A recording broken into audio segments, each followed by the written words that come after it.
கோவில் நகரம் என்று அழைக்கப்படும் காஞ்சிபுரம் மாவட்டத்தில் 4 சட்டப்பேரவை தொகுதிகள் உள்ளன. இன்றைய தேர்தல் களத்தில் அம்மாவட்டம் தொடர்பான செய்திகளை காணலாம். காஞ்சிபுரம் மாவட்டம் சென்னைக்கு அருகில் அமைந்துள்ளது.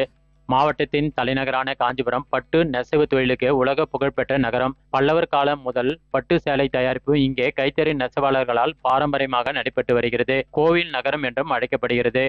காஞ்சிபுரம் மாவட்டத்தில் 4 சட்டமன்ற தொகுதிகள் உள்ளன. காஞ்சிபுரம், உத்திரமேரூர், ஸ்ரீபெரும்புதூர், ஆலந்தூர். இதில் மொத்த வாக்காளர்கள் 11,92,194. இதில் ஆண் வாக்காளர்கள் 5,78,8080, பெண் வாக்காளர்கள் 6,13,917 பேரும், இதர வாக்காளர்கள் 197 பேரும் உள்ளனர். மாவட்டத்தில் 1545 ஓட்டுச்சாவடிகளில் 123 ஓட்டுச்சாவடிகள் பதற்றமான வாக்குச்சாவடிகளாக கண்டறியப்பட்டு கண்காணிப்பு பலப்படுத்தப்பட்டுள்ளது. மேலும் 100% வாக்குப்பதிவு வலியுறுத்தி பல்வேறு விழிப்புணர்வுகள் ஏற்படுத்தப்பட்டு வருகிறது. 21ஆம் ஆண்டு சட்டமன்ற தேர்தலில் உத்திரமேரூர், காஞ்சிபுரம், ஆலந்தூர் தொகுதிகளில் திமுகவும், ஸ்ரீபெரும்புதூரில் காங்கிரஸ் வெற்றி பெற்றனர். 2026 சட்டமன்ற தேர்தலில் காஞ்சிபுரம் சட்டமன்ற தொகுதியில் திமுக சார்பில் நித்யா சுகுமாரும், அதிமுக சார்பில் முன்னாள் அமைச்சர் சோமசுந்தரமும் போட்டியிடுகின்றனர். உத்திரமேரூர் சட்டமன்ற தொகுதியில் திமுக சார்பில் தற்போதைய சட்டமன்ற உறுப்பினர் சுந்தர் போட்டியிடுகிறார். அவரை எதிர்த்து பாமக சார்பில் வேட்பாளர் மகேஷ்குமார் போட்டியிடுகிறார். ஸ்ரீபெரும்புதூர் தொகுதியில் காங்கிரஸ் சார்பில் தற்போதைய சட்டமன்ற உறுப்பினர் செல்வ பெருந்தகையும் மீண்டும் போட்டியிடுகிறார். அவரை எதிர்த்து அதிமுக சார்பில் முன்னாள் சட்டமன்ற உறுப்பினர் பழனி போட்டியிடுகிறார்.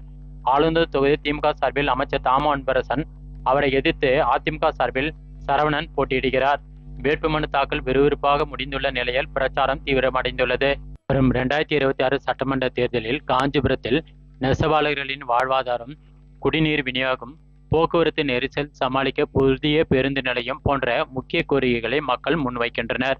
கோரா விலை அண்டை மாநிலத்திலிருந்து தான் நாம் பெற்றுக்கொண்டாலும் சுயமாக கொஞ்சம் தயார் செய்கிறோம். ஆனால் அது பற்றாக்குறையாகவே இருக்கிறது.